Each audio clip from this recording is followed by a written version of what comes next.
आज तर घरी आम्ही दोघेच होतो, कारण स्वप्नील दादा आणि दादा चालले होते लग्नाला, त्यामुळे आम्ही दोघेच घरी असणार होतो. मग काय स्वयंपाक करायचा नसल्यामुळे ब्लॉगवरच अशी बडबड चालू होती.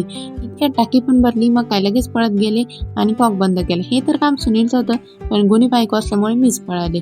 घरात आले तर सुनील रील बघत होते, पण त्यांना त्या गोष्टीचा पण कंटाळा आला होता, कारण सारखं सारखं काय बोटाने रील लोटायची, त्यांना मनातलं कळलं पाहिजे.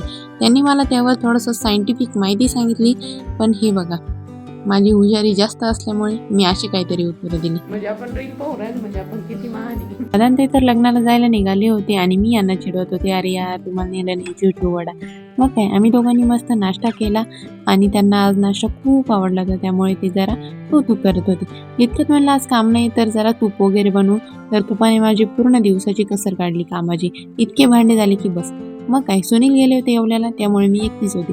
मग टाइमपास करायसाठी माझ्या लग्नाची कॅसेट बघायला लागली. थोड्या वेळात सुनील पण घरी आले आणि त्यांनी येताना आमच्यासाठी गुलाबजाम आणले होते. मग काय मस्त आम्ही दोघांनी गुलाबजाम एन्जॉय केले आणि मला 2 दिवसापूर्वी बसलेला चटका त्यांनी बघितला आणि ते मला म्हणत होते, "अरे यार न्यू वन ॲडिड, तू तर स्टेटस ठेवायला पाहिजे." मग म्हटलं स्टेटस काय, हायलाईटच बनल माझी, कारण इतके चटके बसतात मला. मग काय त्यांना इग्नोर करून मी गेले स्वयंपाक बनवायला. मस्तपैकी डाळ भात बनवला. आम्ही दोघांनी जेवण केलं आणि बाहेर बघितलं तर सगळीकडे एकदम मोकळं मोकळं वाटत होतं, कारण दोन्ही पण गाड्या घरी नव्हत्या. मग थोडीशी भीती वाटली. लगेच घरात पळाले आणि झोपून घेतलं. चलो बाय.